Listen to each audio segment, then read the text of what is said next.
जन्म हुई थी उसी दिन ही मेरी मम्मी की डेथ हो गई थी। 2 महीना हॉस्पिटल में रहने के बाद अ, उन्होंने मुझे हॉस्पिटल में छोड़ के वो वहाँ से वो चले गए थे। सीसीआई से बाहर निकली, वहाँ पे क्या क्या चैलेंजेस थे आपके लिए? शायद मैं एक्सपेक्ट ये कर रही थी वो मुझे कॉल करके पूछेंगे आज तुम्हारा दिन कैसा रहा। शायद मैं ये एक्सपेक्ट कर रही थी कि वो मुझे कॉल करके ये पूछेंगे तुम्हारी तबीयत ठीक है। शायद मैं ये एक्सपेक्ट कर रही थी कि तुम्हें पढ़ाई में सपोर्ट तो नहीं चाहिए, लेकिन उस समय पे ये सारी चीजें ब्लैंक थी। कौन सी ऐसी मेमोरी थी जो आज भी आपको हॉन्ट करती है? हमारे वहाँ पे अकाउंटेंट्स थे 60-50 के प्लस एज के थे और मैं 16 प्लस टच करना, पीछे टच करना, वो टच करना। उन्होंने मुझे 2-3 बार उनके घर पे भी बुलाया। सीसीआई में क्या क्या चैलेंजेस फेस किए आपने? कोई किसी की केयर नहीं कर रहा है, कौन खा रहा है, कौन नहीं खा रहा है, कौन पहन रहा है, अच्छे से रह रहा है कि नहीं रह रहा। आप उन बच्चों को क्या आवाज़ देना चाहती हैं, क्या मैसेज देना चाहती हैं जो आपकी तरह सिचुएशन में फंसे हुए? इसको मैं बहुत अच्छे से भी लेती हूँ कि मुझे वो मौका मिला कि मैं ऐसे एक एनवायरनमेंट में बड़ी हुई हूँ, चीज़ों को मैंने सीखा, इमोशनल को मैंने जाना। सारे जो केयर गिवर्स लड़कियों की ज़्यादातर फर्स्ट ऑप्शन से शादी।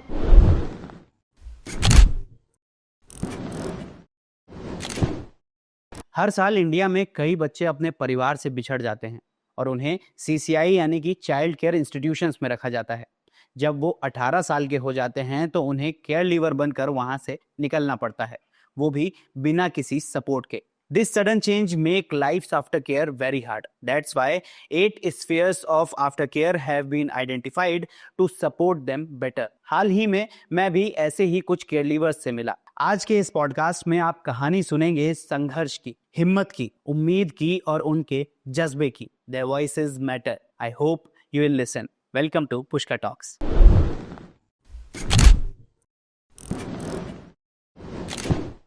बचपन के बारे में थोड़ा सा बताइए और कैसे आप सीसीआई तक पहुंची? मैंने अपनी मम्मी को नहीं देखा है। जिस दिन मेरी जन्म हुई थी उसी दिन ही मेरी मम्मी की डेथ हो गई थी।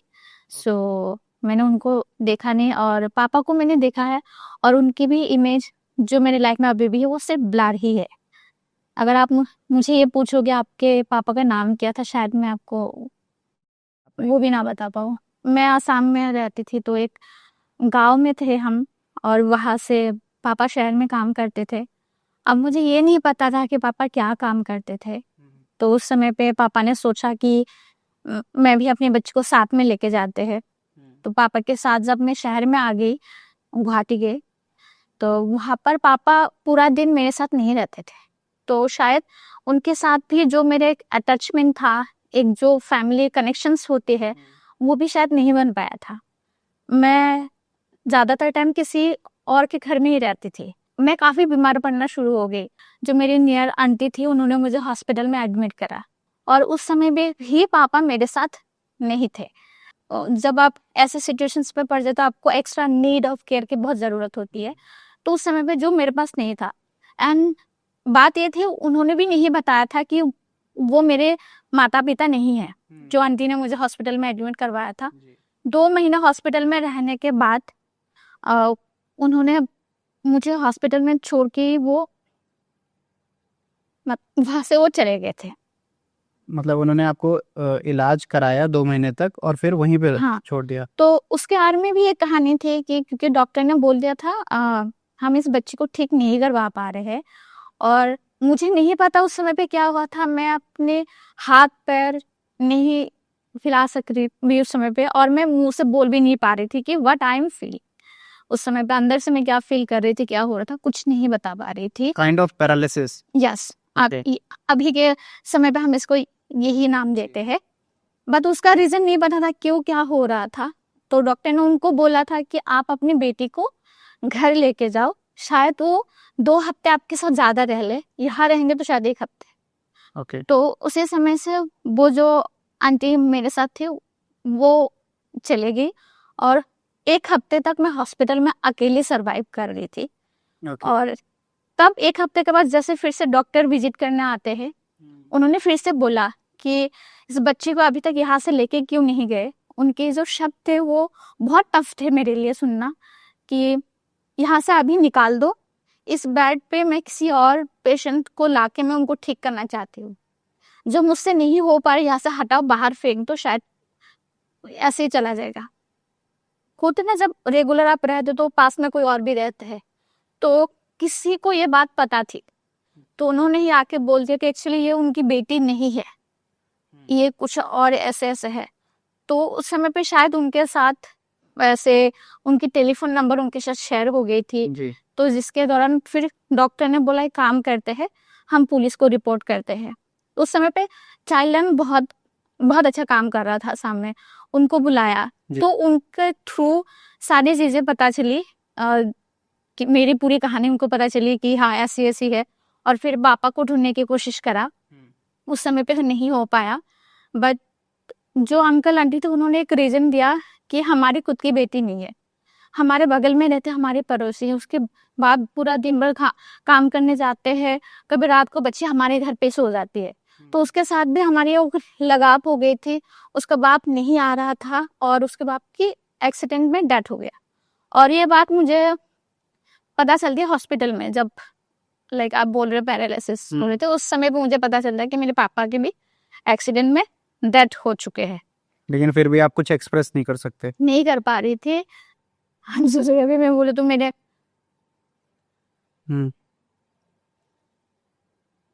आप पानी पी लीजिए। फिर उसी डॉक्टर ने बोला कि ठीक है जो भी है, हम एक बार फिर से जितने भी हमने मेडिसिन उनको दिया है सारी मेडिसिन हम फिर से देख रहे थे, एक बार ट्राई करते होते ना, जब चीजें लोगों को पता चल जाती है तो ज्यादा ध्यान देना शुरू कर देते हैं।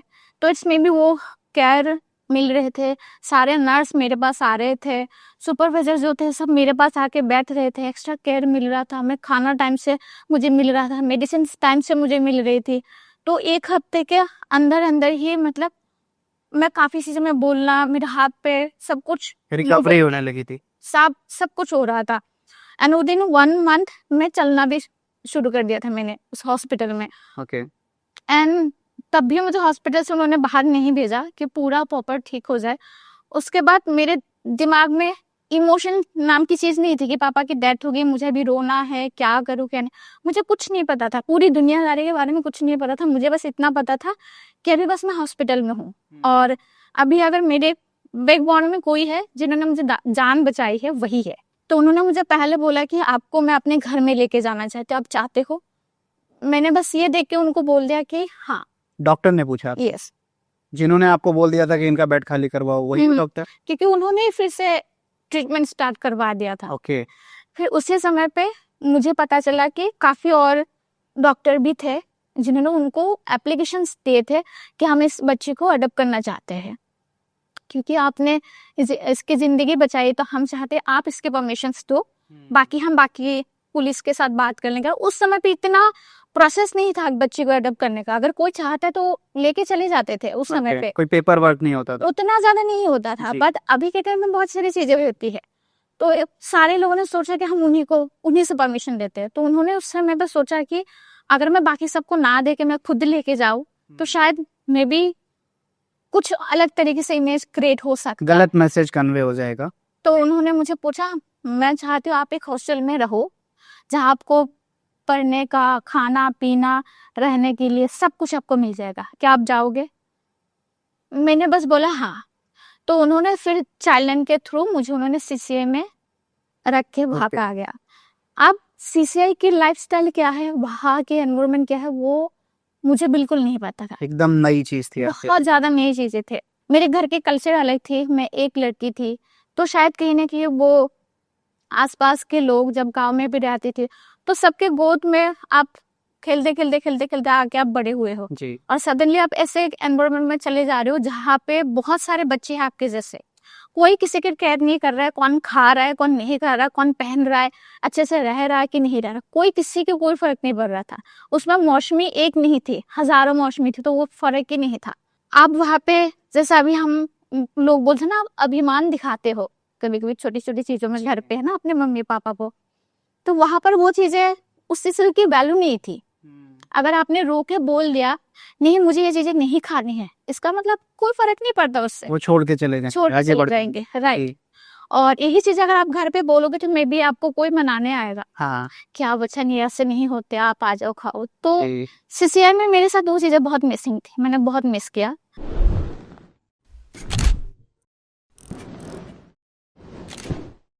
सीसीआई की दुनिया एकदम अलग हो गई आपके लिए, और जो रियल वर्ल्ड था आपका वो काफ़ी चैलेंजिंग ऑलरेडी बन चुका था।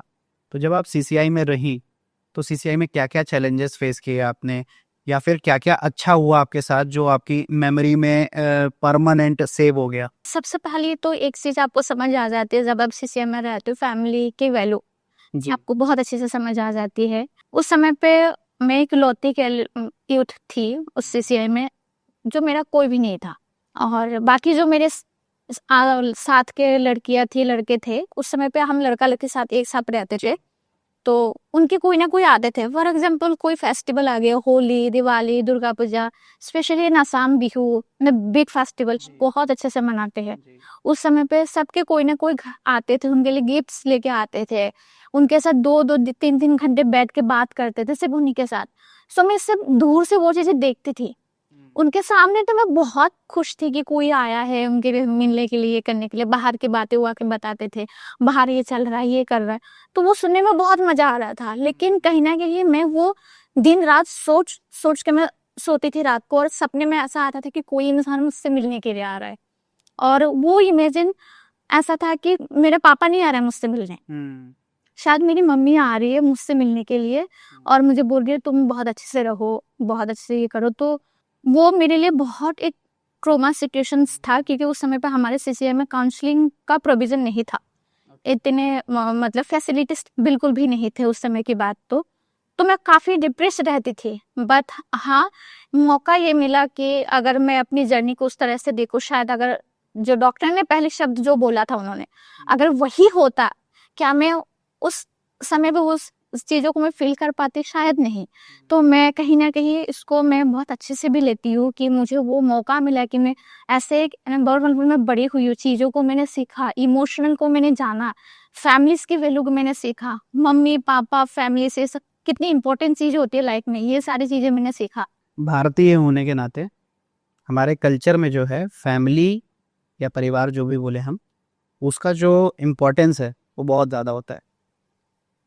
आपके लिए आज के टाइम पे या फिर आपके बचपन से लेके अभी तक के टाइम पे अपना घर, अपना परिवार और अपनी फैमिली को लेकर जो ये इमोशन है, इसकी क्या वैल्यू है? फैमिली मतलब अनकंडीशनल प्यार, फैमिली मतलब गाइडेंस, फैमिली मतलब सिक्योर होना।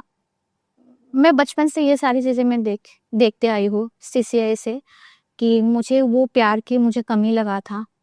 जब मैं बाहर आई तब मुझे लगा कि शायद मेरी फैमिली में से कोई होता तो शायद मुझे वो यू नो बिना सेल्फिशनेस के मुझे गाइड करता।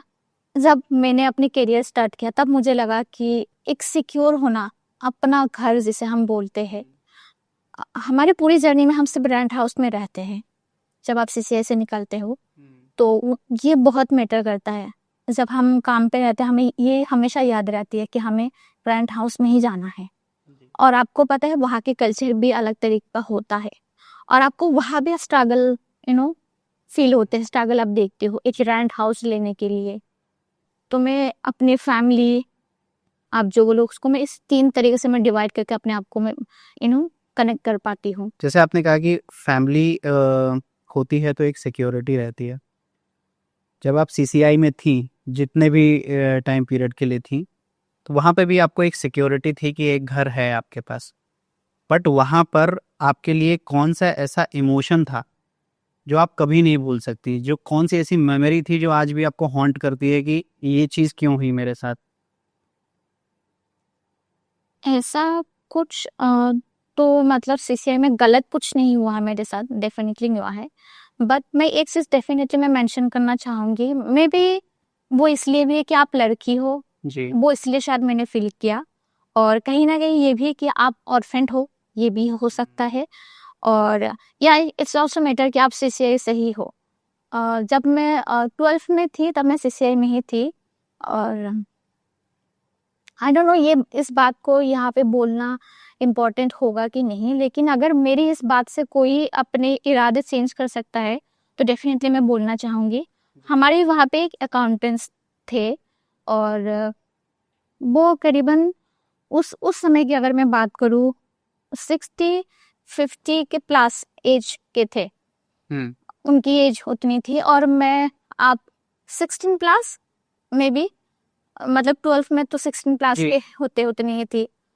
उनकी जो टच होती थी हमेशा से थोड़ा अलग रहता था, मतलब मेरे साथ अनकंफर्टेबल फील करा। अनकंफर्टेबल। जैसे उनके पास जाते थे तो हम हमेशा से उनके पास आसपास जाते, सर हमें ये सिखा दो।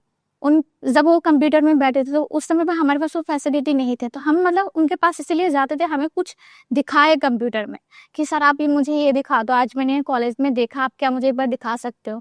वो मुझे बोलते तो इस समय पे ही आना या फिर उस समय पे ही आना, वो डिसाइड कर रहे थे वो समय। तो जैसे मैं आती थी उनका जो मतलब ऐसे टच करना, पीछे टच करना, वो टच करना, वो थोड़ा सा अलग था। और अब जब 12 की हो जाती है आपको थोड़ा बहुत वो समझ आ जाती है कि वो टच अलग लग रहा है, मुझे बिल्कुल अच्छा फील नहीं हो रहा है, वो है पता रहता है हमें, नहीं फील हो रहा है। तो उसके बारे में मैंने किसी को कुछ नहीं बताया था, कभी भी नहीं बताया। वो दौर ऐसे ही चलता रहा मेरे साथ, करीबन 2 साल तक ऐसे ही चलता रहा। फिर जब मैं बाहर आ गई तब भी हम क्या करते, वीकेंड पे मैं सीसीआई में आके रुकती थी, क्योंकि सैटरडे संडे में किसके पास जाके रुकूंगी, अकेले बहुत चीजें आप स्ट्रगल कर जाते। तो मुझे लगता था कि मैं बाकी लोगों के साथ रहूंगी तो इसमें भी मैं थोड़ा और अच्छा कर पाऊंगी और फील करूंगी, या फिर मैं बाहर जो मैं सीख रही हूँ, जो देख रही हूँ, वही चीजें मैं जो मेरे छोटे छोटे भाई बहन वहां पे थे उनको मैं सिखाऊँ आके। जी। तब भी वो इंसान मेरे साथ वैसे ही बिहेव करता था। और जब आप 18 प्लस होके हाँ, केयर लीवर बन चुकी यस थी, यस, तब भी वो तब भी उनके अंदर इतनी हिम्मत थी कि वो ये सब अभी भी हाँ, कर तब भी वो मतलब वो चीजें होती थी। जैसे हम आते तो उनको बोला था कि सर आप कैसे हो, इधर आजा, इधर आजा, पास आजा। तो उनकी जो टच थी तब भी वैसे ही थी। और उन्होंने मुझे 2-3 बार उनके घर पे भी बुलाया, तो अभी तो बाहर रहती है, अभी तो किसी की परमिशन लेना नहीं चाहिए, तो सैटरडे संडे यहाँ क्यों आना है, मेरे घर पे आ जाना है, मतलब इस टाइप से। फिर मैंने बोला कि हाँ सर आएंगे, आप एक काम करें, जिस दिन आंटी रहती है उनकी बेटी, तो वो मुझसे भी बड़ी थी, उनका जो बेटा था वो मेरे एज के थे। तो मैंने बोला जब वो सब रहते हैं तो उनसे भी मिलने जाएंगे, आप ऐसे में बुलाना, हंस हंस के चीजें ऐसे थी। उसी समय पे मुझे एक जॉब ऑफर हुई थी यूनिवर्सिटी से एज ए म्यूजिक टीचर। जी। तो हमारे ही एक टीचर थे जो सीसीआई में काम करते थे एज ए म्यूजिक टीचर, उन्होंने वो चीजें कनेक्ट करवा के दिया था। और उस समय पे उन्होंने मेरा नंबर उनको दिया था, वो डायरेक्टली मुझसे कनेक्ट कर रहा था, मुझसे पूछ रहा आप अपनी फोटो शेयर कर दो, आप अपनी डिटेल्स शेयर कर दो। तो मुझे जितना पता था, अच्छा मैं अपनी नाम शेयर करूंगी, अपना एज और मेरा एक पासपोर्ट साइज का फोटो, उस समय पे मेरी नॉलेज इतनी ही थी। फिर उन्होंने मुझे बोला नहीं बेटा ऐसे फोटो नहीं, फुल फोटो। तो मेरी जॉब अंडरस्टैंडिंग ये थी, एप्लीकेशन के लिए फुल फोटो। हाँ, उस समय पे मुझे इतनी नॉलेज नहीं थी, तो मैंने बोला अच्छा अच्छा ठीक है। तो फिर मैंने अपना फुल फोटो एक शेयर किया उनको। तो फिर से उन्होंने बोला कि नहीं आप नहीं समझ रहे हो, थोड़ा अलग फोटो दो, अलग टाइप का फोटो दो। तो मुझे वो चीजें समझ आ गई थी ये गलत तरीके से जा रहा है। तो फिर मैं ना बोल दिया कि मुझे ये जॉब नहीं चाहिए, मैं नहीं करना चाह रही हूँ। तो उन्होंने मेरे सीसीआई में जो हमारे सुपरिटेंडेंट थे उनको आके कंप्लेन किया कि हमने इतना अच्छा एक मौका दिया इनको, मतलब बार बार मुझे वो मतलब खुद को मैं मतलब ऐसा होता है मैं क्या कर रही हूँ समझ नहीं आ रहा है, या फिर लाइफ सच में ऐसी होती है क्या, सिर्फ मेरे साथ हो रहा है या फिर किसी और के साथ भी हो रहा है। बट जब आप डिफिकल्ट सिचुएशन में आते हो आप ऐसे ही फील करते हो कि शायद सिर्फ मेरे साथ हो रहा है। तो मैं भी ऐसे ही थी कि मुझे ऐसा फील होता है सिर्फ मेरे साथ हो रहा है ये चीजें, शायद मे भी कि मैं ऑर्फेंट हूँ इसीलिए मेरे साथ हो रहा है और लोग मेरे उसकी फायदा उठाने की कोशिश कर रहे हैं। बट इस चीज से मैं कब तक भागूंगी, ऐसा था। जब मैं सीसीआई में फिर से वीकेंड पे आई, मुझे बहुत सुनाया गया, तब मैंने बोला कि मेरे पास सारे मैसेजेस पड़े हुए थे, तो मैंने उनको दिखाया, सुपरिटेंडेंट को दिखाया, हाउस मदर को दिखाया कि मेरे साथ ये हो रहा है, उन्होंने मुझे ऐसे ऐसे बोला। और उसी के साथ साथ मैंने इनके बारे में भी बता दिया, जो आपके हमारे सर अकाउंट्स थे जो थे, हाँ, ओके। वो भी उसी समय पे वैसे बैठे हुए थे। फिर मैंने उनके बारे में तुरंत बोल दिया कि मेरे साथ भी अच्छा वो वहाँ पे मौजूद थे। मौजूद थे, मेरे साथ ये सर भी अलग तरीके से टच करता जो मुझे बिल्कुल अच्छा नहीं लगता, मतलब बिल्कुल फील नहीं होता। आप लोग अलग तरीके से मुझे टच करते, वो सर मुझे अलग तरीके से करते। तो उस समय पे जो अकाउंट्स थे उनको तो निकाल दिया गया था, बट वो जो प्रिंसिपल थे उनके बारे में मुझे सीसीए के लोग ही मुझे मैनिपुलेट करके मुझे ये बताया गया कि आप इसके बारे में किसी से जिक्र मत करना, क्योंकि वो पावर पे थे। आप किसी से बात मत करना, आप भूल जाओ कि मतलब ऐसा कुछ आपको जॉब करने की ज़रूरत नहीं है, बट आप भूल जाओ। ये सब बड़े-बड़े लोग ना ऐसे ही होते, ये बोल के ये चीज़ें बंद करवा दी गई उससे। जहाँ एक जगह पे आपको सुनाया जा रहा था कि आपने क्यों रिजेक्ट किया ये ऑफर, और दूसरी जगह आपसे बोला जा रहा है कि ठीक है रहने दो, अब जॉब की जरूरत नहीं है। हाँ, अगर मैं उनकी खुद की बेटी होती, क्या मुझे ये सिखाया जाता? तो उसमें मुझे क्वेश्चंस आज भी है, क्या आप अपने बच्चे को इस तरह से देखते हो? इस तरह की चीज़ें आप सिखाओगे? आप ऐसे प्रोटेक्ट करोगे? Definitely not. बिल्कुल। तो आप हमें भी वैसे ही लो और ऐसे ही हमें भी प्रोटेक्ट करो।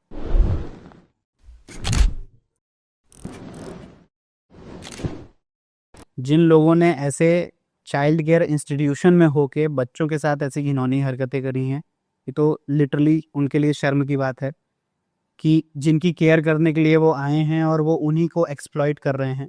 ऑब्वियस सी बात है कि एक जो बच्चा होता है वो इतना, उसका माइंड डेवलप नहीं होता है कि वो हर चीज़ को समझ जाए और प्रैक्टिकली लेने लगे। मन में एक डर बैठ जाता है, एक घिन बैठ जाती है कि ऐसे लोगों से तो दूर ही रहना है और पास नहीं जाना है। तो आप इन सब चीज़ों से निकलने के लिए क्या करती थी? सिखाते, कुछ सिखाते हो या नहीं, आर्ट ज़रूर सिखाते हैं। सो उस दौरान मैंने आर्ट भी सीख ली थी और मैंने आर्ट पे मैंने एमए भी कंप्लीट कर लिया था। ओके। बट उसी दौरान जैसे मुझे कुछ हो जाता है, अपने आप को एक्सप्रेस करने का तरीका मेरा सबसे बड़ा था कि मैं उसको आर्ट में कन्वर्ट कर दूं। और मुझे लिखने का बहुत शौक था। और जितने मेरे मतलब ग्रेजुएशन तक मेरी एडवांस आसामीज सब्जेक्ट रही है। हमारे मतलब आसाम में काफ़ी मतलब अच्छा माना जाता है। कोई अगर लिखना चाहता है या फिर जैसे हम बोलते हैं ना कि हाँ ये बच्चा साहित्यकार बनेगा, तो हमारे लिए ऐसा था कि आपको उसके लिए अगर आप ये बनना चाह रहे हो तो इट्स मतलब आपको एडवांस आसामी से आपको लेना ही पड़ेगा। ओके। सो मेरा ये सब्जेक्ट भी था और मैंने इसमें खुद को एक्सप्रेस करने का पोएम में, स्टोरी में, आर्टिकल में मैंने बहुत अच्छा लिखा है। असमिस में लिखा है। मैंने 2-3 ऑर्गेनाइजेशंस के लिए मैंने काम भी करा है उस समय पे। उनके बुक्स के लिए मैंने 2-3 आर्टिकल भी लिखे हैं। 2-3 में खुद की एक कहानी मैंने शेयर करी है खुद से। और उस समय पे आसाम ट्रिब्यून जो न्यूज़पेपर आते हैं जी। उसमें मेरे वीकली मेरी पोएम, मेरे आर्टिकल्स आते थे, जिसमें मेरे नाम लिखा हुआ आते थे। जी। तो उसमें भी मैंने किया, तो अपने आप को बिजी ज्यादा रखती थी। लाइफ में चैलेंजेस तो थे, नो डाउट, हर समय पे थे, हर मिनट पे थे, लेकिन इन सारी चीजों को आप भुलाने के लिए आप क्या करोगे? सबसे पहले आप अपने आप को बहुत बिजी रखोगे। आप वो काम करोगे जो आपको बहुत पसंद हो, आपको खुश कर दे। ये मेमोरीज आना भी जरूरी है। मैं ये नहीं बोलूंगी कि आए ही ना आए, आप रो उसको निकाल दो, बट फिर से आप रिटेक लो खुद के लिए। आप वो पूरा सोचो, आप रो लो, उसको निकाल दो, फिर उसके बाद आप फिर से शुरू कर दो। मुझे डांस बहुत पसंद है, बचपन से बहुत पसंद थे। और जब मैं सीसीआई में थी तब से मैंने डांस करना शुरू कर दिया था। डांस में कौन सा फॉर्म? मैं क्लासिकल डांस में परफॉर्म Okay. करती हूँ और कथक में मैंने नाइस। इंडियन क्लासिकल 2 फॉर्म मैंने सीखा है, कथक एंड सत्रिया। ओके। ये दोनों में मैंने अपनी डिप्लोमा भी कंप्लीट करी है। एक मैंने करी है लखनऊ यूनिवर्सिटी से और दूसरा मैंने गुवाहाटी यूनिवर्सिटी से करी है। कथक में डेफिनेटली लॉट्स ऑफ अभिनय, उसके अंदर इतने प्रकार के अभिनय है कथक में, आप अलग अलग तरीके से उसको एक्सप्रेस कर सकते हो। उसका ताल लय जो था, उसके एक एक ताल और एक एक लय में मैंने अपने आप को इतने अच्छे से उसमें निखार दिए थे। जब मैं फर्स्ट म्यूजिक कॉलेज में एडमिशन हुई थी मेरे असम में, नॉर्थ ईस्ट में मेरा पहला नाम आया था। नहीं, मैं फर्स्ट रैंक में थी उस समय पे। और ये आपके बैचलर्स की बात है? यस, बैचलर की बात है। तो वो बहुत ही अच्छा था। और जो मेरे गुरु थे मौरमी मिदी मैम एंड रामकृष्ण तलुकदार सर और उसके साथ मौरमी मिदी मैम, उन सब ने मुझे इतना करेज करा था उस समय पे कि कुछ चीजें कुछ ही लोगों के लिए बनती है। वो मुझे ये समझाते थे जी। कि कुछ चीजें ऐसे होते हैं मौसमी जो कुछ लोगों के लिए बनते हैं, ये आपके लिए बने हैं, आप इसके थ्रू आप बहुत कुछ कर सकते हो। बट बात फिर भी वही आए ना, आपको प्लेटफॉर्म तो मिलना चाहिए, जी। आपको वो चांस तो मिलना चाहिए। सब कुछ था, बस उस समय पे मेरे पास वो प्लेटफॉर्म नहीं था, वो चांस नहीं था। हमें इतनी टेक्निकल नॉलेज नहीं थी कि आप खुद की वीडियो कैसे बना के यूट्यूब में डालोगे, फेसबुक में डालोगे। एक फोटो डालना ही बहुत बड़ी बात होती थी, तो नहीं सोच पाती थी, दिमाग में नहीं आता था कि मैं एक वीडियो बना के मैं इंस्टाग्राम पे डालूंगी, मैं यूट्यूब में डालूंगी, शायद मैं रातों रात वायरल हो जाऊंगी। ये चीजें उस टाइम पे ये सब इतना वायरल भी हुआ नहीं था, अभी नहीं पॉपुलराइज नहीं हुआ था। नहीं था, जी। बिल्कुल नहीं था। तो वो तो दिमाग में बिल्कुल नहीं आ रहे थे। उस समय पे सिर्फ आपके कनेक्शंस बनते थे, जो आपके जो कनेक्शंस है जो आपको मौका देते थे, उसी से आप आगे बढ़ते थे। और सबको पता है म्यूजिकल लाइन हो चाहे, उसमें बहुत इन्वेस्टमेंट की बहुत ज्यादा जरूरत होती है। डेफिनेटली एक वीडियो शूट करने के लिए मुझे कितनी पैसों की जरूरत होगी उस समय पे, वो पैसे मैं लाऊंगी कहाँ से? आप वीडियो शूट करके अब जब प्रोफेशनली उसको डालोगे, बहुत ज्यादा एक एक शो लेने के लिए आपको पैसे पहले देना पड़ता है ताकि लोग आपको जाने। तो ये काफी स्ट्रगल पीरियड था। फिर भी मुझे ये था कि इसमें मैं मास्टर्स कर लेती हूँ। जब मेरा बहुत अच्छा नंबर आया तो मेरे सीसीआई से भी काफी सपोर्ट मिला इस रिलेटेड। तो उन्होंने भी मुझे बोला कि आप देख लो आगे क्या कर सकते हो, जी। हम थोड़ा हेल्प कर सकते हैं, क्योंकि तब तक मेरी 21 हुआ नहीं था कंप्लीट। ओके। तो फिर मैंने फिर से कोलकाता यूनिवर्सिटी में इंटरव्यू देने गई थी मास्टर्स के लिए, इंडियन क्लासिकल म्यूजिक में। आप मानोगे नहीं, उस समय पे मेरी जब वो लिस्ट निकल के आई थी, मेरी लिस्ट में मेरा पहला नाम मेरा था। नाइस। एंड मैं बहुत हैप्पी हुई थी। डेफिनेटली ये 2019 की बात है, और 2019 के एंड से आई थिंक धीरे धीरे कोविड सिचुएशंस आ गए थे उस समय पे। बट उसी समय पे ऐसा हुआ था कि मेरे पास उतने पैसे नहीं थे तुरंत मैं एडमिशन ले लूँ, और एडमिशन फीस काफी ज्यादा थे, हॉस्टल फीस ज्यादा थे। तो आपने किसी गवर्नमेंट पॉलिसी के लिए अप्लाई नहीं किया? गवर्नमेंट कोई गवर्नमेंट पॉलिसी आपको सपोर्ट कर दे स्कॉलरशिप के लिए? स्कॉलरशिप के बारे में तो नॉलेज नहीं थी। और जब मेरी मेहनत की वजह से जब मेरा नाम आया था और मेरे पास इतने पैसे नहीं थे, तब मैंने अपने सीसीआई के उस समय पे काउंसलर थे तो उनकी मदद लिया, लेके गवर्नमेंट का ऑफिस गई, एजुकेशन डिपार्टमेंट में गई, उनको रिक्वेस्ट करा कि आप एक लेटर लिख दो यूनिवर्सिटी में कि मेरी एडमिशन्स करवा दे। उन्होंने बोला गुवाहाटी यूनिवर्सिटी में जाओ, वहां से आप बीसीसी की एप्लीकेशन लिखवाओ। आपको भी पता है गवर्नमेंट प्रोसेस कितना लंबा होता है, राइट? तो फिर वहां से फिर वीसी में गई, उनसे एप्लीकेशंस लो। उन्होंने बोला हमने बोला है, फिर उन्होंने बोला ये तो हो गया, खत्म हो गया। इतना टाइम ले लिया उन्होंने कि फॉर्म ही चला गया? नहीं, इवन उससे मैं खुद भी सरप्राइज थी।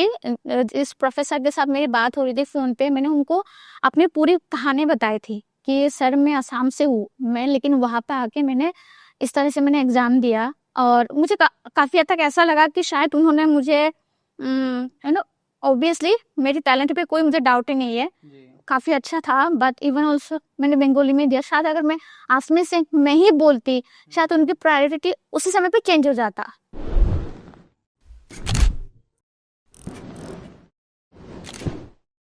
सीसीआई के दौरान और सीसीआई से बाहर जाने के बाद क्या क्या फेस किया, जो कि एक मेंटल ट्रॉमा है? ऐसे बहुत सारे बच्चे अभी भी होंगे चाइल्ड केयर इंस्टीट्यूशंस में जो कि शायद आपकी तरह ही फील कर रहे हों लेकिन बोल ना पा रहे हैं। तो उनको आप क्या कहना चाहेंगी, क्या मैसेज कन्वे करना चाहेंगी कि जो जो आपके साथ हुआ, आपको शायद आवाज़ उठाने में थोड़ा टाइम लगा, लेकिन जब आवाज़ उठाई तब भी कुछ चीज़ों में एक्शन लिया गया, कुछ चीज़ों को दबा दिया गया। तो आप उन बच्चों को क्या आवाज़ देना चाहती हैं, क्या मैसेज देना चाहती हैं जो आपकी तरह सिचुएशन में फंसे हुए?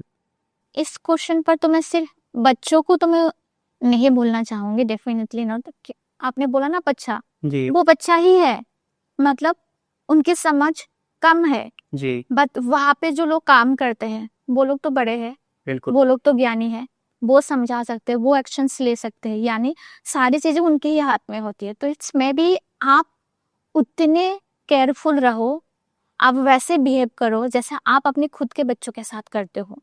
तभी जो मेरे साथ आज ये चीजें हुई शायद वो किसी और के साथ कभी नहीं होगा।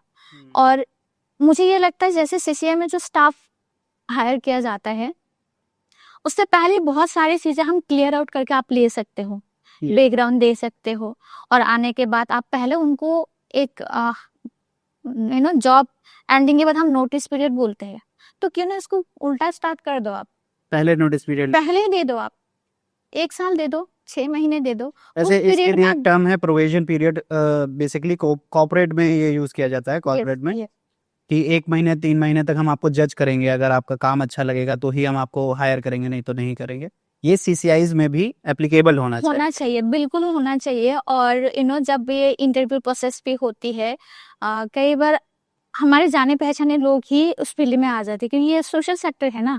हम कुछ ना कुछ किसी ना किसी तरह से लोगों को हम जान जाते हैं कि ये तो वो है। तो मुझे लगता है कहीं ना कहीं जो बच्चे थोड़ा सा बड़े हो चुके हैं, या फिर 16 क्लास के बच्चे हैं जो सीसीए में रह रहे, अब उनसे भी कभी कहीं कहीं राय ले लो, पूछ लो उनको किस तरह के लोग उनके साथ पसंद है, उनको कैसे लोग उनके साथ चाहिए। क्योंकि जब आप उनके पसंद के लोग उनके सामने आप रखोगे ना, आप जो चाह रहे हो ना कि ये बच्चा ये कर दे, ये बच्चा वो काम करके खत्म करे, वो डेफिनेटली होगा।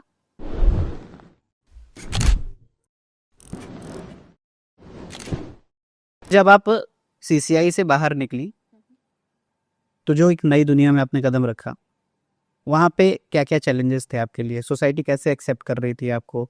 हम बोलते हैं ना, सुबह से लेकर हमारी एक्टिविटी शुरू होती है, ब्रश करने से लेकर रात को सोने तक, डेफिनेटली वो हर एक चीज़ में चैलेंजेस डेफिनेटली मैंने फेस किया है। और क्या लोगों ने मुझे एज ए और फ्रेंड उस नज़र से देखा है? हाँ, बिल्कुल देखा है।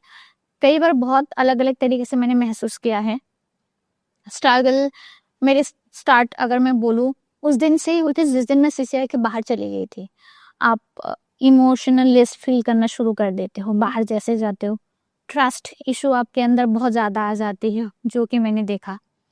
आपको गाइडेंस उतना नहीं मिलता है जब आप सीसीआई में रहते थे। आप जैसे बाहर चले जाते हो, वो प्रायोरिटी कम हो जाती है ना उनकी, वो आपको नहीं मिलती। इम्पोर्टेंस वो चीज़ें अलग हो जाती है। तो आप कहीं ना कहीं भटक भी जाते हो, और कहीं ना कहीं आप ये भी फील करते हो, अगर मैं एक बार भटक गई तो शायद ये पूरी दुनिया ही खत्म हो जाएगी। जैसे मैं बाहर गई थी, जो सीसीआई के साथ, वहाँ के स्टाफ के साथ जो मेरे कनेक्शंस थे, वो गैप हो गई थी। शायद मैं एक्सपेक्ट ये कर रही थी वो मुझे कॉल करके पूछेंगे आज तुम्हारा दिन कैसा रहा। जी। शायद मैं ये एक्सपेक्ट कर रही थी कि वो मुझे कॉल करके ये पूछेंगे तुम्हारी तबीयत ठीक है। शायद मैं ये एक्सपेक्ट कर रही थी कि तुम्हें पढ़ाई में किसी की तरह की सपोर्ट तो नहीं चाहिए। शायद मैं ये एक्सपेक्ट कर रही थी कि तुम्हारे लाइफ में कुछ, वो जो टीनेज का हमारी एज होती है, वो बहुत अलग तरीके का होती है। तो मेरे दोस्त बने हैं कि नहीं, मेरे इमोशंस को मैं कैसे हैंडल कर रही हूँ, कोई शायद मुझे ये पूछ लेते। लेकिन उस समय पे ये सारी चीजें ब्लैंक थी, नहीं था, बिल्कुल नहीं था। हमारे लिए वो बहुत नई चीजें थी। कभी भी हम बाहर अकेले कभी नहीं निकले थे, तो उस समय में आप अकेले बाहर निकलोगे, चलोगे, मतलब रूम रेंट लेना उस समय पे मुझे दिक्कत नहीं होती, कि सीसीआई वालों ने खुद आके पहले रूम उन्होंने फिक्स करके मुझे वहां पे रख के गए थे। मतलब जो आफ्टर केयर का जो एक पीरियड था, उसमें उन्होंने अपनी रिस्पॉन्सिबिलिटीज निभाई। ओके। उसमें भी मुझे लगता है काफी चीजें मिसिंग थी। फॉर एग्जाम्पल, मैंने पूछा, आप टाइम टू टाइम आप पूछोगे तो जरूर, आप फॉलो अप तो जरूर लोगे ना, ओके। राइट। आप जब हम वहां पे रहते तो हमें ये बोला जाता है कि हम आपके माता पिता है, जी। आप हमारी बात सुनो, आप ये करो, हम आपके माता पिता ही है। बट सच में क्या आप हो, ये क्वेश्चन सबको खुद से पूछना चाहिए। क्या आप सच में हो, और जो आप बिहेव करते हो एग्जैक्टली हमारे साथ, क्या वो सच में आप अपने बच्चे के साथ करते हो? अगर नहीं करते हो, अगर आपका बच्चा आज बाहर रह रहा है, वो शायद 40 साल का भी हो सकता है, वो बाहर जॉब कर रहे हैं, फिर भी आप कॉल करके पूछते हो ना, हाँ। ये बेटा आज का दिन तेरा कैसा गया, खाना खाना खाया टाइम से आया कि नहीं। बट आप सोचो, तब तो हम तो पूरी जीरो से, हम बाहर आके जीरो से स्टार्ट कर रहे थे। बिल्कुल। और उस समय पे हमारे पास कोई एक इंसान नहीं था हमें ये पूछने के लिए, क्या तुम्हारा दिन सही गया, तुमने खाना खाया, तबीयत ठीक है, पढ़ाई ढंग से कर रहे हो, सिर्फ पढ़ाई ही करना, कुछ और मत करना, ये सब बोलने के लिए भी कोई नहीं था। मुझे उस समय पे ऐसा लगा कि उनकी सिर्फ जिम्मेदारियां थी, उनका जॉब रोल था, शायद उन्होंने वहां तक ही फुलफिल करा। जो एक इमोशनल कनेक्शन हमने बिल्ड किया था उनके साथ, वो सब कुछ मतलब सही वहीं रह गया। वही रह गया, वहां तक ही सीमित था, वो बाहर था ही नहीं। मतलब उनके लिए मतलब कई बार मैंने ये चीजें जिक्र भी करा है उनके साथ कि आप लोग कैसे भूल सकते हो, हमें आप लोग एक बार कॉल करके पूछना तो चाहिए। वो बोलते थे कि देखो यहाँ पे बच्चे रोज आएंगे, रोज जाएंगे, हमारे लिए ये काम है, हमें करना है, तुम्हें भेजना है। बट फिर हमारे साथ जो आप लोग इमोशनल कनेक्शन बिल्ड करवा देते हो, जो होप देते हो, उस होप का क्या? अगर आप वो कर नहीं सकते, वो होप आप पहले से ही बच्चों को मत दो। अगर देखा जाए तो उस बच्चे के लिए वही एक दुनिया बन जाते हैं। राइट। और हम आज भी यही बात करते हैं। आप अगर जो कैलिबस के जो चैलेंजेस है ना, मोस्ट ऑफ उसके अंदर एक बहुत बड़ा इशू है, वो है ट्रस्ट इशू। हर कोई इसके बारे में बात करेगा कि ट्रस्ट इशू बहुत होते हैं। क्यों होते हैं मैं आपको बता रही हूँ। वो जो होते हैं ना, जो बैकग्राउंड, जो सीसीआई में जो चीजें मिल रही है, देन सडनली आप बाहर आते हो, उसके बाद आपको नहीं मिलता है, वो चीजें वहां से शुरू होती है। एकदम से पता चलता है कि अरे वो सब तो वो सब हमें बैठे दिखाए मिल रहा था और यहाँ पे सब यहाँ चीज के लिए स्ट्रगल है। या तो वो सारी चीजें थी। और सबसे ज्यादा हमारे लिए मैटर करते थे ना, एक रिलेशनशिप। आप किसी के साथ जो रिलेशनशिप बिल्ड करते हो ना, सीसीआई में ज्यादातर हम आंटी अंकल है ना, कोई भी मेल होगा तो हम उनको अंकल ही बुलाते हैं, और जो फीमेल कोई भी स्टाफ उनको आंटी बुलाते हैं। बट फिर भी कुछ एक रिश्ता हमने बना लिया होता है उनके साथ ना, तो वो जैसे बाहर आते हो वो नहीं रहता है, तो ट्रस्ट उसी समय पे टूट जाती है। और उसी को हम हमेशा के लिए साथ में लेके चलते हैं कि शायद पूरी दुनिया ही वही है, क्योंकि हमने दुनिया के साथ तो जिए नहीं बहुत सालों से। हम तो काफी लेट आए ना बाहर, तो वो दुनिया के साथ हमारे साथ कनेक्शन था नहीं। जिनके साथ हमारा था वो ही नहीं रहे, तो आज के जमाने के जो मैंने 2 दिन में जो मैंने बनाया उसका क्या मैं वैल्यू रखूंगी, राइट। जैसे ग्रेजुएशन के बाद मैंने जॉब करना शुरू किया, फिर लॉकडाउन आ गई, उस समय पर बहुत बहुत बहुत स्ट्रगल किया। पूरी दुनिया ने करी है, वो मुझे पता है। But I think as a career मुझे ऐसा फील होता है, and as a single girl बाहर रहना बहुत मुश्किल था मेरे लिए। जो सीसीआई से जो रूम रेंट दिलाया था और उनकी जो टाइमिंग थी, मैं 21 साल की हो चुकी थी। 2020 2022 में मैं हो गई थी, और उनकी जो सपोर्ट सिस्टम थी वो खत्म हो चुके थे। मेरे पास कोई ऑप्शंस नहीं था, और जितने भी मेरे पास जो भी छोटा मोटा सेविंग्स थे वो मैं रोज रूम रेंट दे रही थी। और जो भी सामान आसपास मिल रहे थे ना, वो जो 100 रुपए के सामान थे वो 300 रुपए मिल रहा था। हाँ, कोविड की वजह से रेट बढ़ गए थे, प्राइसेस बढ़ गए थे सारी चीजों में। सरकार ने भी बोल दिया था कि आप रूम रेंट आप नहीं लोगे, लेकिन रियलिटी में ये नहीं हो तो सब ऑन पेपर वाली बातें हैं। बिल्कुल नहीं हो रहा था। आप सोचो, वो अगर एक, चलो ठीक है मैं सिंपैथी लेने के लिए मैं ये बोल रही हूँ, आप अगर एक अनाथ के लिए अगर आप वो चीज देख ही नहीं पा रहे थे कि मुझे रूम रेंट नहीं लेना है, तो आप दूसरों के लिए क्या ही करते। बिल्कुल।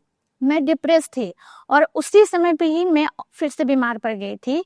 और अकेले रह रही थी। जो मेरे रूम मेट्स थे सब अपने अपने घर चले जा चुके थे, तो यानी मेरे साथ बात करने के लिए भी कोई भी नहीं था। आप बाहर नहीं जा सकते हो। फिर मैंने सीसीआई को जब कॉल किया था, मेरी हालत ऐसी है एंड मैं बिल्कुल भी नहीं चल पा रही हूँ, ना खाना खा पा रही हूँ, ना ये कर पा रही हूँ। उन्होंने मुझे तुरंत मना कर दिया, आप तो सीसीआई में बिल्कुल नहीं आ सकते हो। मुझे लगा कि शायद लाइफ का सबसे बुरा समय यही है मेरे लाइफ में, और यहाँ से मैं उठ नहीं पाऊंगी, आगे नहीं बढ़ पाऊंगी। मैंने खुद को बहुत हंग किया है उस समय पे, डिप्रेशन में आके। हम बोलते हैं एंजाइटी, एग्जैक्टली एंजाइटी क्या होता है मैंने पास से देखा है। आप बैठे रहो तो आपके दिमाग में से क्या चले जाता है आपको समझ भी नहीं आता है। मैं पूरी पूरी रात से ऐसे बैठी रहती थी, और मैं सिर्फ रुकती थी कि सुबह कब कब सुबह होगी और किसी से किसी को देखूंगी। मतलब बात करने के लिए तो कोई है ही नहीं, बट आप आसपास किसी को देख पाओगे। मतलब ये अंदर से ये पीड़ा रहा था। समय पे मैंने सीसीआई को फिर से अप्रोच करा डेफिनेटली कि मुझे आप एक मेकअप कोर्स सिखा दो 6 मंथ का, इस तरीके का, जिससे मैं तुरंत कुछ काम कर पाऊँ। और क्योंकि मुझे अभी अगर मैं सिर्फ पढ़ाई की तरफ उस तरफ ध्यान दूंगी तो वो आते आते नहीं हो पाएगी और नहीं हो पाएगा। और अभी मेरे पास सर्वाइवल है वो खत्म हो जाएगा। तो उन्होंने बोला हम तो हमारी तरफ से तो कुछ नहीं कर सकते हैं, बट हम कुछ लोगों से बात करके देखते हैं, अगर कोई आपको हेल्प करना चाहते हैं तो। तो उन्होंने उस समय पे मुझे हेल्प करी, कुछ फाइनेंशियल सपोर्ट देके एक इंस्टीट्यूशन में उन्होंने मुझे मेकअप कोर्स के लिए मुझे उन्होंने एनरोल कर दिया था। और वो जब मैं कर रही थी, लेकिन आप जब एक मेकअप कोर्स खरीदते हो ना, वो कोर्स से भी ज्यादा आपके जो प्रोडक्ट होते हैं ना वो ज्यादा महंगा होता है। उसकी नॉलेज मुझे नहीं था।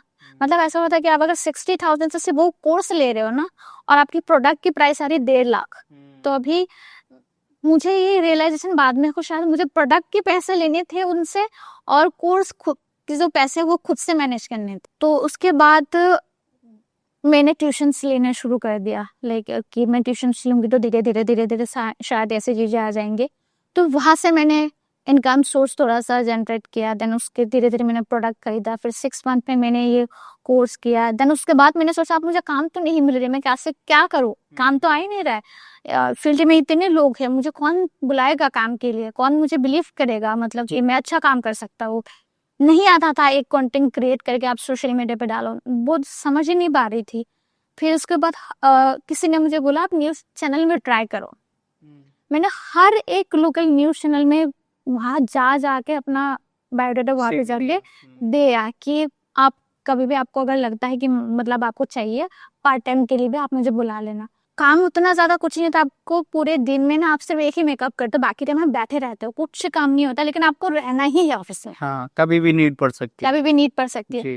तो उस समय पे मुझे ऐसा लगा कि मैं कुछ करूँ उस समय पे, तो मैं हमेशा डेस्क पे जाके बैठती थी। बाकी जो मेरे स्टाफ थे, उनके कलीग्स थे, बैठ के वो कैसे काम करते थे वो सीखना मैंने शुरू किया। टाइपिंग कैसे करते हैं, एसएमएस कैसे लिखते हैं, टाइपिंग में लिखना तो आता, मैं कीबोर्ड में लिखना नहीं आता। कीबोर्ड में सारे लेटर्स इधर-उधर होते यस, तो धीरे-धीरे मैंने वो सीखा। फिर प्रोग्राम कैसे लीड करते हैं। अच्छा, उन्होंने सारे एक्टर्स को बुलाया है, उनके साथ कैसे कोऑर्डिनेट करके उनको बुलाया, उनको पहले से क्या प्रिपरेशन करती है। तो सारी चीज़ें मैंने थोड़ा-थोड़ा करके मैंने नॉलेज ले लिया उनसे। और देख-देख के सीखा। देख-देख के सीखा। देन उसके बाद जैसे कोई एंकर आता था, मुझे बोलते थे कि मौसमी जल्दी से ये है, ये जल्दी से तू लिख के दे दे। अच्छा, तो आपको काम भी देने लगे। हाँ, तो ऐसे मुझे उन्होंने दिलाया और मुझे बहुत अच्छा फ़ील होता था उस समय पे कि हाँ, मेरे अंदर ये भी तो क्वालिटी है, मैं तो लिख सकती हूँ। तो फिर मैंने ऐसे लिखना शुरू कर दिया उनके लिए। काम करते धीरे-धीरे मुझे पता चला कि मतलब और भी ऐसे केयर गिवर्स हैं। मैं खुद केयर गिवर्स हूँ, आफ्टर केयर के बारे में पता चला। क्योंकि जब मैं न्यूज़ चैनल में आ गई, आपको पूरी दुनिया के बारे में पता हो बिल्कुल। जाता है। उसी समय पे आसाम में एक दूसरा ऑर्गेनाइजेशंस थे, उन्होंने उस समय पे ऐसे बच्चों को रीच आउट करना शुरू कर दिया था। तो मुझे रीच आउट किया था पहले और उन्होंने मुझे बोला कि हम आपके लिए ऐसा एक प्लेटफ़ॉर्म बनाना शुरू करना चाहते हैं और सिर्फ़ आप नहीं रहोगे, असम के और भी डिस्ट्रिक्ट के और भी सीसीए के बच्चे हैं। तो मैं बहुत इंटरेस्ट हो गई कि मेरे दिमाग में तो ऑलरेडी चल रहा था कि मुझे करना है कुछ, इनको एक साथ लाना है। जी। यस, तो मौका मुझे मिल चुके थे। तो उसी दौरान मैंने हाँ बोल दिया और हमारी तो शिफ्टिंग सिस्टम होती है चैनल में। तो जैसे अगर सुबह 4 बजे से मेरी 12 बजे तक हुई, तो 12 बजे से मैं उस चीज़ में मैं टाइम इन्वेस्टमेंट करती थी। तो फिर हमने एक ऑर्गेनाइजेशंस बिल्ड करा असम में, उसको रजिस्टर भी करा। फिर उसके बाद धीरे-धीरे मुझे नॉलेज बढ़ी आफ्टर केयर के ऊपर, गवर्नमेंट किस तरीके से काम करती है। हमने सीसीआई में रह के उसके हमने जो भी सपोर्ट सिस्टम था उसको हमने लिया, लेकिन हमने उस एम्प्लॉय की साइड से हमने कभी नहीं देखा था। तो मुझे वो चीज़ें भी देखने को मिला कि कैसे होती है बाहर से चीज़ें, बाहर से वो लोग कैसे काम करते हैं और क्या बेटर हो सकता है। तो बेसिकली पहले जो चीज़ें आपने सीसीआई में फेस करी थी, अब आप उन्हीं बच्चों के साथ काम करके उनको ना फेस करनी पड़े, ये कोशिश कर। यस, बिल्कुल। मतलब मेरे पूरा मोटिव ही ये था कि मैंने जो देखा वो कोई और बिल्कुल भी नहीं देखना चाहिए।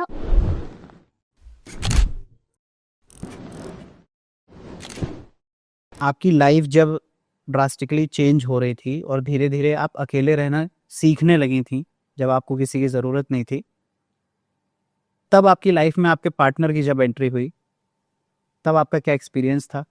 जब आपने उनको अपने पास्ट के बारे में बताया, कैसा एक्सेप्टेंस था और उनकी फैमिली का क्या रिएक्शन था? अकॉर्डिंग टू माय एक्सपीरियंस, सारे जो केयर गिवर्स बाहर आ जाते हैं, लड़कियों की ज़्यादातर फर्स्ट ऑप्शन इज़ शादी ओके। या फिर हम किसी के साथ रह लेते हैं। मैं उनको ये गलत नहीं बोल रही हूँ। वो जो सिचुएशंस है ना, वो मजबूर कर देती है आपको। जी। आपको मैंने एक्सप्लेन किया कि सीसीआई से निकलने के बाद आपके कनेक्शंस कैसा रहता है सीसीआई के साथ। वो जो गैप होती है ना, शायद मुझे लगता है उसको मिटाने के लिए ही ये डिसीजन लिया जाता है। ऑनेस्टली बताओ तो इससे पहले मेरे एक और रिलेशनशिप रहे हैं और वो मेरे एक्सपीरियंस काफ़ी बुरा रहा है उसमें। और काफ़ी लंबे समय तक उस रिलेशनशिप पर रहने के बाद मुझे ये पता चला कि हमारी जो बैकग्राउंड है उनके लिए बहुत टफ होती है एक्सेप्ट करना कि आप नहीं कर पाओगे। एक नॉर्मल इंसान के लिए जिसके पास फैमिली है, वो एक ऑर्फन चाइल्ड को एक्सेप्ट नहीं कर पाता है। नहीं, बिल्कुल भी नहीं कर पा रहे थे। लेकिन जो लंबा टाइम था, आप किसी एक रिलेशनशिप में 7-8 साल आप इन्वेस्टमेंट करते हो, आप इमोशनली इंडिपेंडेंट होना शुरू हो जाते हो। वो बहुत टफ था मेरे लिए कि उससे मैं बाहर निकलूँ। और मुझे उस समय पे ऐसा लगा था क्योंकि मेरे कोई नहीं है, तो अंदर से एक होप आ गया था कि ये एक वो इंसान है जो विदाउट एनी सेल्फिशनेस मुझसे प्यार करता है, विदाउट एनी सेल्फिशनेस वो मुझे आगे बढ़ते हुए देखना चाहता है, बट नहीं था, वो भी झूठा ही था। तो इसमें भी फिर से ट्रस्ट इशू आ गई मुझे। तो मीन्स जब तक रिलेशनशिप की बात है तब तक सब ओके है, जैसे ही आपने आगे की बात करी, शादी की बात करी, वैसे ही उन्होंने रिश्ता तोड़ दिया। हाँ, उनकी मम्मी पापा ने भी मतलब इस तरीके से बोला है कि अगर कल तक हम अपने रिश्तेदारों को इनसे मिलवाए तो हमारे पास कुछ नहीं बोलने के लिए, और हम ये चीज़ें नहीं देखना चाहते हैं, हमें नहीं चाहिए। वो मेरे लिए बहुत बहुत टफ था उससे ओवरकम करने के लिए। आप ये मान सकते हो कि शायद मैं भी उस चीज़ से ओवरकम करने के लिए मैंने वो पूरा शहर ही छोड़ दिया, ओके। और वहाँ से मैं यहाँ पर आ गई। और फिर दिल्ली आके जैसे मैंने अपने करियर स्टार्ट किया तब भी बहुत टफ था मेरे लिए, और किसी को ट्रस्ट कर पाना, और शादी के बाद तो दिमाग में बिल्कुल भी नहीं आई थी। और सडनली मैंने अपने पार्टनर से मिला कि सोशल मीडिया पे हमारे बीच में ऐसी बातचीत हो रही थी, और एक फ्रेंडशिप की तरह वो एक कनेक्शन बिल्ड हुआ था जिसमें मैंने अपने बारे में थोड़ा बताया। उनके लिए काफ़ी पहले समय पे शायद टफ था एक्सेप्ट करने के लिए कि हाँ, मैं जिस लड़की से बात कर रही हूँ वो इस तरह की है। जी। लेकिन उनके अंदर मैंने एक चीज़ वो भी देखी, उन्होंने ये प्राउड फील करा कि शायद मैं लकी हूँ कि मेरे लाइफ में एक ऐसी लड़की है जिसकी कहानी कुछ अलग तरह की है, जी। जो मेरे लिए शायद स्पेशल है। और फिर जब उनके साथ मेरे कनेक्शन बिल्ड हुए, मैंने कुछ और एक्सपेक्टेशन नहीं रखा था। मैंने सिर्फ बोला था हमें अगर आगे बढ़ना है तो हमें शादी करनी है। क्यों? क्योंकि जो मेरा पास्ट का ट्रॉमा था वो थोड़ा सा अलग था ना, जी। इसलिए मैंने ये डिसीजन ले लिया था कि मुझे शादी तक आगे बढ़ना है। मैं सिर्फ टाइम इन्वेस्टमेंट नहीं करना चाह रही हूँ जी। आपके साथ। तो उन्होंने बोला मुझे इसके लिए अपनी फैमिली के साथ बात करनी पड़ेगी। मैंने उनको बोला आप टाइम ले लो, आप बात कर लो, उसके बाद ही आप आना मेरे पास, नहीं तो मैं आगे नहीं बढ़ सकती हूँ। जी। ये मेरे माइंड में बहुत क्लियर थी। और दूसरी चीज़ें ये भी थी कि मैं चाहूँ तो किसी केयर गिवर्स के साथ भी मैं शादी कर सकती थी, जी। ये बिल्कुल बुरी बात नहीं है, कर सकती थी। लेकिन वो जो मेरा पास ट्रॉमा था उससे मैंने एक चीज़ सीखी और अपने आप को ये प्रॉमिस किया कि मुझे किसी फैमिली के अंदर ही शादी करनी है। जो एनवायरनमेंट मुझे बचपन में नहीं मिला, या फिर कुछ मेरे जैसे और भी मौसमी होंगे जिसको नहीं मिला, जी। तो मुझे ये था मैं जब ऐसे फैमिली में जाऊंगी, वो जो सोसाइटी हम बोलते आते हैं, सोसाइटी के नॉर्मल लोग नॉर्मल, उसकी उनकी एक्सपेक्टेशन कैसी है हमारे लिए, वो भी आपको ना, एक्सपीरियंस yes, करना था। वो भी हमें एक्सपेक्ट नहीं, वो हमें भी एक्सपीरियंस करे और हम भी उनको एक्सपीरियंस करें। ये दोनों साइड से मुझे चीजें देखनी थी। और साथ में एक होता है ना कि आप जब आप ये चीजें शुरू करते तो आप एक एग्जाम्पल पे आप बन जाते हो अगर आप सक्सेसफुल रहते हो तो, और साथ साथ आप एक सोसाइटी को भी आप एक मैसेज देते हो इसके साथ कि ऐसा नहीं है हमारे बैकग्राउंड ऐसा रहा है तो आप हमें एक्सेप्ट नहीं कर सकते, बिल्कुल कर सकते हो। हम वैसे ही है जैसे आप हो, हमारे बस एक ही जगह पर हमारी ग्रो अप हुए हैं, उसके अलावा कुछ नहीं है हमारे लाइफ में। सिर्फ हमारी फैमिली नहीं है, बाकी सब कुछ सेम है। जैसे उन्होंने अपनी फैमिली के साथ बात करी, शुरू में उनके लिए काफ़ी टफ था, डेफिनेटली टफ था कि मुझे ऐसे एक्सेप्ट कर ले, मैं ऑर्फेंट हूँ, मेरी फैमिली ने ये अगर मेरे साथ शादी भी फिक्स करवा दी, एज ए गार्जियन मेरे साथ कौन प्रेजेंट रहेगा, और अगर कल तक मैं शादी से हमारे बीच में झगड़ा हो जाते, मैं अगर भाग भी जाती हूँ तो मेरी जिम्मेदारी कौन लेगा, क्या मैं सच में जो मैं दिखा रही हूँ एक लड़की वही हूँ, या फिर सच में मैं शायद नहीं हूँ। जो मेरे दिमाग में आया था शायद वो ऐसा लड़का नहीं है जो मैं सोचूं। उनके घर वालों के दिमाग में भी यही आ रहा था क्योंकि मेरी फैमिली बैकग्राउंड तो है ही नहीं, नील है ना बिल्कुल। तो उनको बहुत डाउट आ रही थी मेरे ऊपर कि पता नहीं हम कैसे उस लड़की को लेंगे। उनके रिश्तेदारों ने बहुत कुछ शायद उनको सुनाया होगा कि कैसे करोगे तुम लोग, नहीं हो पाएगा, वो लड़की दूसरे स्टेट से है और कोई माता पिता नहीं है, कोई मतलब माँ बाप का कोई नामो निशानी नहीं है, तुम लोग वही कैसे। समाज के 4 लोगों की 4 राय ये बहुत सारी चीजें थी। लेकिन हाँ, मैंने बोला जैसे शुरू में उनको बहुत प्रॉब्लम हुई, बाद में उन्होंने एक्सेप्ट कर लिया तो बहुत अच्छा रहा। देन उसके बाद हमारी शादी फिक्स हो गई। मैंने मेरी शादी असम में फिक्स करी थी। असम में खैर मेरा कोई है नहीं, बिल्कुल भी नहीं है, प्योरली ऑर्फेन हूँ। फिर मैंने शादी वहां पर रखी इसीलिए कि जो मैंने केयर गिवर्स कम्युनिटी जो मैंने फैमिली बनाई है जी, वो वहाँ पे आ पाए, जो मेरे वेल विशर है वहाँ पे वो लोग आ पाए, जो 1-2 लोग हैं जो मुझे बहुत प्यार करते हैं, बहुत मानते हैं, वो लोग एटलीस्ट वहाँ पे आ पाए। तो वो मुझे बहुत अच्छा था। और कुछ कैलिबर्स ऐसे थे, रात को 2 बजे भी फ़ोन करके ना मुझे ऐसे पूछते थे, दीदी आपकी शादी हो रही है, मैं मुझे क्या पहनना है आप सजेस्ट करो। उस समय भी ऐसा लगा था कि ये जो फैमिली सच में हमने क्रिएट किया ना, वो कितना इम्पोर्टेंट है। आप सोचो जब मैं अकेले रह रही थी, क्या मेरे में हिम्मत था 2 बजे किसी को कॉल करने की? बट जब मैंने किसी को देखा, किसी ने मेरे ऊपर इतना ट्रस्ट किया कि 2 बजे कॉल करके मुझसे सिर्फ इतना पूछ रही थी मुझे कल क्या पहनना चाहिए, तो मेरे लिए बहुत बहुत बड़ी बात थी।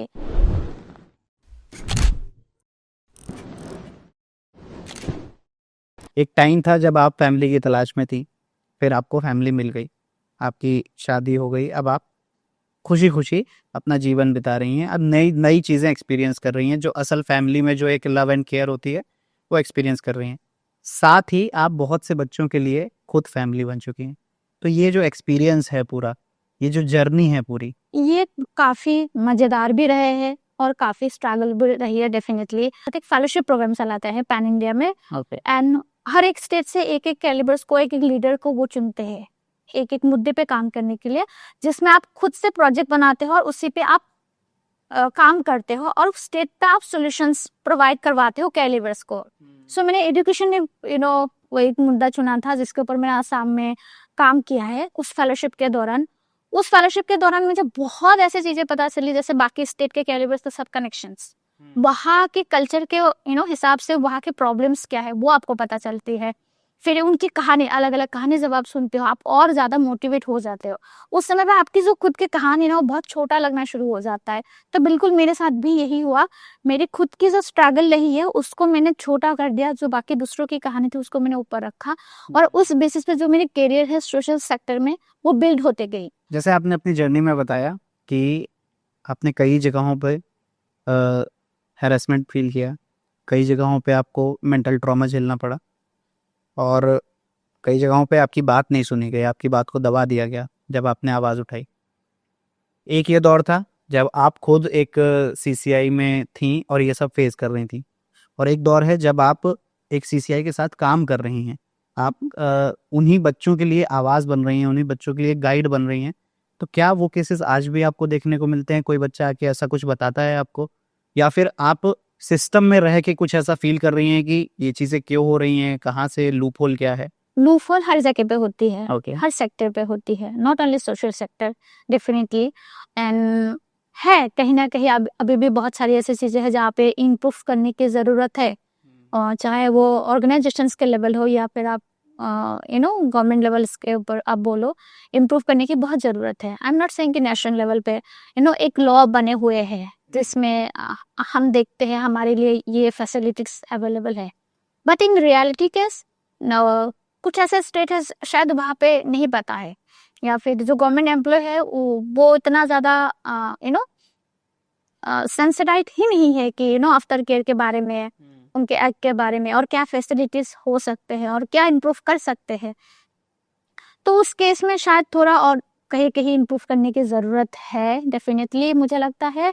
और अगर हम सिर्फ कैलिबर्स की बात करें, हमें भी थोड़ा सा और अवेयरनेस रहने की ज़रूरत है। अभी तो हम 2020 फिर में जी रहे हैं, तो उसके हिसाब से हमें काफ़ी चीज़ें अभी अवेलेबल दुनिया में दिखाई दे रही है। हम सोशल मीडिया प्लेटफॉर्म हम देख सकते हैं क्या गलत है क्या सही है, आपके साथ क्या गलत हो रहा है क्या सही हो रहा है, उसके अकॉर्डिंग आप खुद के लिए भी आवाज उठा सकते हो। मतलब मेरा सबसे बड़ी चीज है कि आप आपकी प्रॉब्लम्स को आप अपनी कहानी मत बनाओ, अपने प्रॉब्लम्स को आप अपनी हिम्मत की तरह आप आगे लेके आप जा सकते हो, उसको आप इस तरीके से देखो।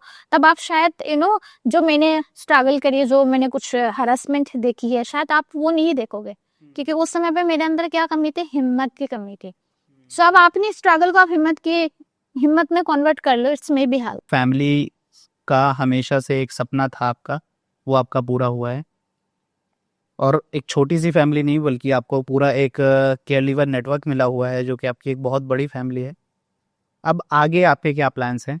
आगे आप क्या और बड़ा सपना देख रही हैं? मेरा सपना नहीं, मतलब डेफिनेटली लोग बोलते हैं सपना देखना चाहिए, और वो भी आंखें बंद करके नहीं, आंखें खोल के जब आप सपना देखते हो वो सपना पूरा होता है।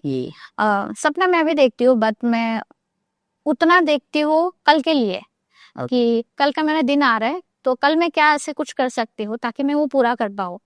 अगर मैं 8 से 10 साल बाद की अगर मैं कुछ सपना देखूंगी, शायद मैं कल रहूं ही ना, पता ही नहीं ना किसी को कि हम कल है कि नहीं है। तो आप प्लानिंग कर सकते हो डेफिनेटली। छोटे छोटे माइलस्टोन रखने Yes. चाहिए अपने लिए। जब हम छोटे छोटे चीजें हम इकट्ठा करते जाते हैं ना, एक समय पे वो बहुत बड़ा धमाका करते हैं। बिल्कुल। तो मैं उसमें बिलीव करती हूँ, जब आप छोटी चीजें करते जाते हो वो धमाका हो जाता है, और आप जब डायरेक्टली छोटे को इग्नोर करके बड़ा करना चाहते हो, इसमें भी वो फेल हो जाए जी तो आप डिमोटिवेट हो जाओगे ना।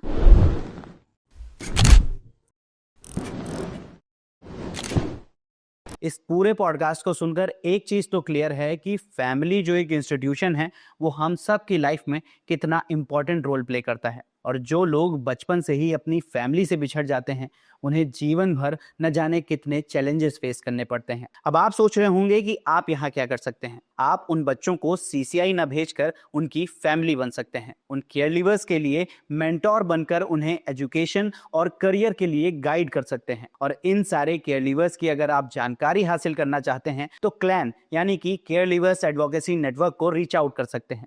लिंक डिस्क्रिप्शन में मिल जाएगा। बाकी मिलते हैं अगले एपिसोड में एक और नए केयर लीवर की कहानी के साथ। वीडियो अच्छा लगा हो तो लाइक शेयर करना मत भूलिएगा। चैनल पर नए हैं तो सब्सक्राइब जरूर कीजिएगा और जुड़े रहिए पुष्कर डॉक्स के साथ।